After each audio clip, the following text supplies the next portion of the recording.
Kaibigan, maganda po topic natin para to sa lahat ng tao. Ito yung mga Japanese tips. Paano sila humahaba ang buhay. Actually, may lugar sa Japan, karamihan 90 years old, 100, meron pang 110 years old. Ang pinaka-prinsipyo nila, hanapin yung ikigai. Sikat itong word. Ikigai meaning po nito, reason to live. Bakit ka ba nandito sa mundo? Mahirap to hanapin, pero magbibigay muna tayo ng 10 tips base sa ikigai. Na-explain natin mas malinaw. Maganda to, inisip nyo yung buhay nyo. Dito muna tayo sa 10 tips. Mamaya ituturo natin paano mahanap ang iyong ikigai. Number 1 tip, based on ikigai, stay active and do not retire. Yan. Dapat lagi kang may goal, lagi mo hinahabol yung goal mo. Lagi, buong buhay mo, nagtatrabaho ka, nag-aaral ka, nagbo-volunteer ka para maabot mo yung goal mo. Kasi kung meron kang ginagawa, syempre mapipilitan ka gumalaw, kasama na yung exercise dito. Ang goal ng buhay ay hindi mag-retire. Yung iba, gusto lang mag-retire, magpapahinga. Actually, wala po. Lahat ng pag-aaral, basta nag-retire, wala nang ginagawa, nasisira na yung utak. Bagsak na brain cells, bagsak na katawan. Kailangan trabaho ng trabaho, habol ng habol para humaba ang buhay. Number 2, ito maganda itong tip. Walk slow but go far. Ano ibig sabihin nito? Yung mabagal maglakad, mas malayo na pupuntahan. Tunay po to. Ayan ang Japanese tip. Dapat dahan-dahan mo lang abutin ang goal mo sa lahat ng bagay. Sa pagkain, dahan-dahan. Sa buhay sa goal, dahan-dahan. Sa relasyon, sa kaibigan, sa pag-ibig, dahan-dahan. Pag-aaral sa work mo, dahan-dahan. Bakit? Pag binigla mo kasi usually, hindi mo makakaya. May stress ka. Yung tatapusin mo agad na 1 linggo, dapat expert ka na, magiging workaholic ka na. So pati mga kaibigan mo, hobbies mo, para ma-enjoy mo yung bagay. Tsaka pag dinahan-dahan mo yung bagay na problema mo, mas makakaya mo. Diba? Lalo na pag medyo may edad na, dapat nga sabi ko, physically ka, dahan-dahan. Mabagal ka nga, pero steady ka naman Steady, tuloy-tuloy. Diba? Parang ulan ng ulan, natatamaan yung mga bato, after many years, pati yung bato, maagnas na rin. Kasi tinutuloy-tuloy mo. Slow lang, huwag magmamadali. Yung iba, ang bilis-bilis tumakbo nung kaibigan mo, kaya lang mamaya, nagka-problema na block ulit. Diba? Pag nagmamadali, minsan, nag-shortcut, nag-illegal, yan ang problema. Number 3, sa pagkain, eat only until you are half full. Pag medyo may laman na ang tiyan, tama na. Yan, diba? Lalo na pag edad 40, 50 kayo, yan ang problema nyo. Lalaki ang tiyan, puro taba ang bilbil, lumiliit ang muscle, ang hirap magpapayat, mabagal metabolism. Kasi nga, ang bilis magutom. Kaya dapat ang kain, konti-konti lang, dahan-dahan. Mabusog lang konti, stop na. Para hindi tayo tumaba. Ang Japanese diet daw dito sa Okinawa, ang dami daw gulay. They have 125 vegetables, iba't ibang klaseng gulay, isda, at tofu.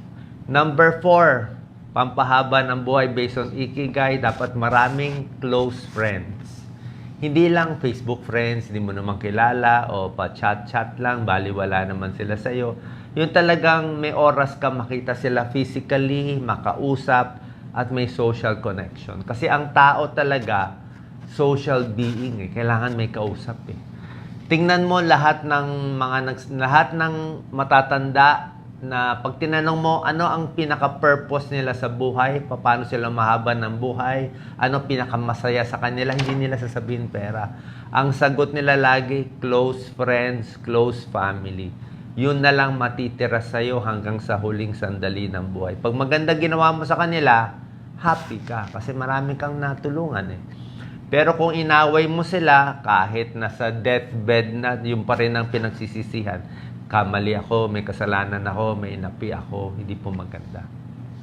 May may konsyensya. Number 5, tip.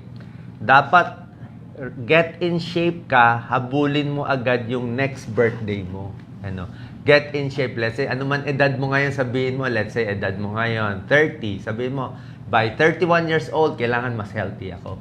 By 32, kailangan mas healthy ako. Kahit 70 ka na, kahit 70, by 71, mas healthy ako. So, every year, habol ka ng habol na for your next birthday, mas malakas, mas nakakalakad ng maayos, mas walang sintomas, yun ang hahabulin mo. Number 6, dapat masaya lagi. Okay? Smile more, be happy. Kasi nga, pag mas masaya tayo, mas masaya rin yung ibang tao, di ba? Nagre-release ng good hormones, endorphins, di ba? Mas nakaka-connect sa ibang tao. Tsaka pag nalulungkot tayo, nadidepress. So, pilitin hanapin yung mga masasayang bagay. Number 7, ito sa Japanese, common. Dito sa atin, gusto rin natin, enjoy nature. Diba? Ang dami nating halaman dito sa Pilipinas. Diba? Puro puno, madali magtanim. Diba? Maglalagay ka lang ng seeds, biglang tutubo na yung okra, yung kamatis. So, yung nature, plants, surrounding, malaking bagay. Lalo na sa probinsya, maganda ba yung fresh air?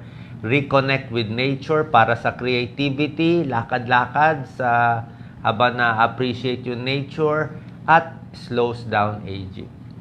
Number 8, kailangan laging magpasalamat. Okay? So, kung ano meron tayo, kahit maliit, di ba?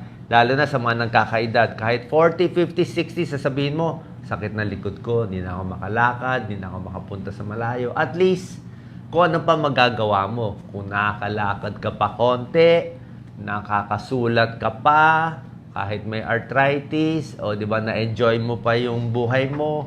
So, kung ano man meron ka, appreciate mo na lang kung ano meron yun. So, kailangan maging happy tayo. Andiyan pa yung magulang mo, swerte kayo mga may magulang pa, andiyan pa yung anak ninyo. Di ba? Kahit papaano, nakakakain pa, kahit papaano, healthy pa, wala namang malalang sakit. Dapat be grateful na. Okay? Pwede mo isulat ano yung mga masaya sa buhay mo para ma-counter yung mga problema, para makita mo. Number 9, live in the moment. Ito, maganda to. In the moment. Kasi nga, marami sa atin, inisip na lang siyempre yung mga luma, yung mga nangyaring masama dati, tapos na yun eh. Diba? Kalimutan na natin yun.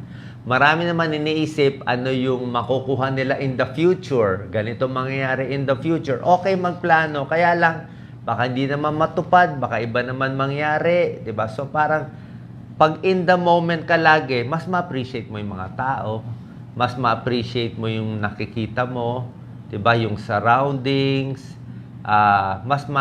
mas happy ka. Kasi hindi na natin mababago yung luma, tsaka yung future, hindi mo naman alam ano mangyayari. And number 10, ito po pinaka-importante. Ito, lalo na sa mga kabataan. Alam ko, konti lang followers ko mga kabataan. Pero ito talaga pinakamahalaga sa inyo para hindi kayo ma-depress. Lahat ngayon, puro mental health problem ang kabataan ngayon dahil sa social media. Kailangan mahanap mo ang iyong ikigai. Papakita natin para mahanap yung purpose of living, mahirap hanapin, pero ako nahanap ko. Hindi ko alam, meron palang ganitong concept before. 4 ang kailangan mong sagutin. Ito papakita ko. 4 ang kailangan mong sagutin para mahanap ang iyong ikigai. Ano yung gusto mong gawin? What do you love to do? Ano yung magaling ka? Saan ka magaling? Ano kailangan ng mundo? Ano yung babayaran ka ng ibang tao? 4 yan. Pag-iisipan nyo, susulat nyo maigi. Ano ba yan? Isa-isahin natin, Number 1, ano ba yung gusto mong gawin? Diba? Gusto mo ba magluto, magsulat, kumanta? Ano ba gusto mo? Number 1, kailangan isulat mo. Ako, gusto ko lang tumulong. Yun lang gusto ko. Number 2, what are you good at? Saan ka magaling? Magaling ka ba sa kamay, mag-carpentry, magsalita, mag-organize? Saan ka ba magaling? Paparamihin mo to kung saan ka magaling. Diba? Kaya nga nag-aaral para dumami yung maging magaling. Number 3, Itong gusto mo ba gawin, itong magaling ka ba, kailangan ba ng mundo? May tulong ba kahit sa community mo, may tulong ba? Okay? Magaling ka magluto, may tulong ba sa ibang tao? Kung tingin mo may tulong, okay din yon. Secret to success. And number 4, ito yung pinakamahirap sa lahat. Ano yung meron ka na babayaran ng ibang tao? Diba? That's the hardest. Para sa akin yun ang hardest eh. Ano yung babayaran ka ng ibang tao? Willing ba sila mag-pay dito? Okay, gusto mo nga magluto, ay may bibili ba? Gusto mo sumulat ng kanta, meron bang makikinig? Diba? Gusto mo lang eh. Diba? Hindi rin pwede ganon. So, itong 4, pag nahanap mo yung gitna, yun yung ikigay mo. Okay? Papakita ko sa inyo, pag-isipan nyo yung buhay nyo. Exciting to eh. Oo. Actually, ng bata ako, ito pinag-isipan ko lagi. What do you love to do? Yan Okay, kita mo. Kailangan maswak mo yung 4 eh. Mahirap maswak itong 4 na to. Pag nakuha mo tong 4, ikigay ka na, happy ka na. Ako, 3 lang kaya ko dito.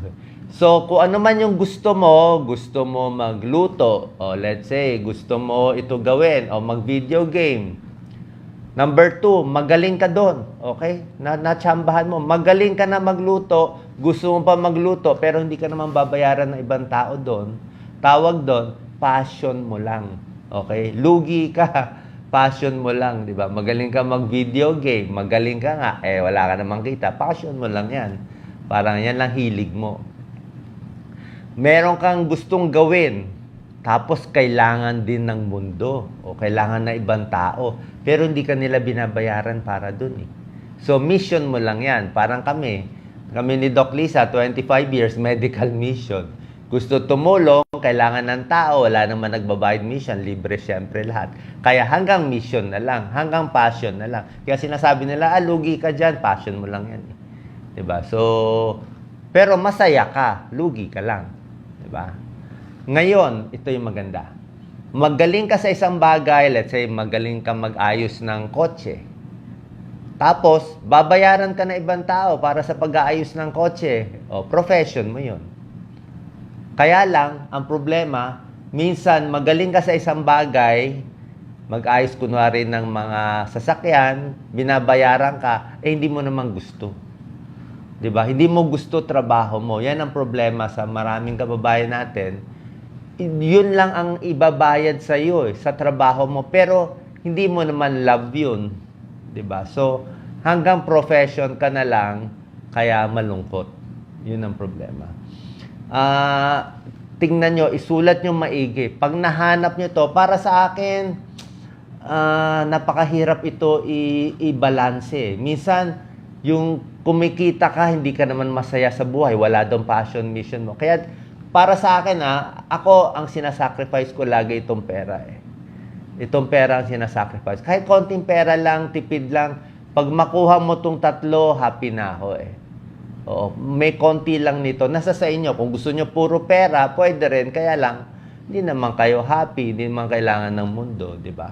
So, yung sa akin lang, gusto ko tumulong, kailangan ng mundo, marami tumutulong sa health, magaling ako tumulong, hindi lang ako binabayaran for 25 years, paano, puro libre, wala namang social media, okay lang ako, puro passion and mission lang ako.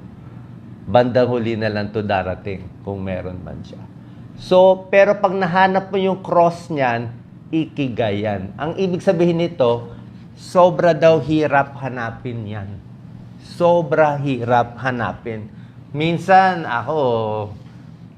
kasi pag gusto mo lang gawin, tapos wala naman nakaka-appreciate, di ba? Parang ikaw lang, parang baliw ka lang mag-isa na, ano bang ginagawa ko dito? Lahat ng kaibigan ko, mayaman na.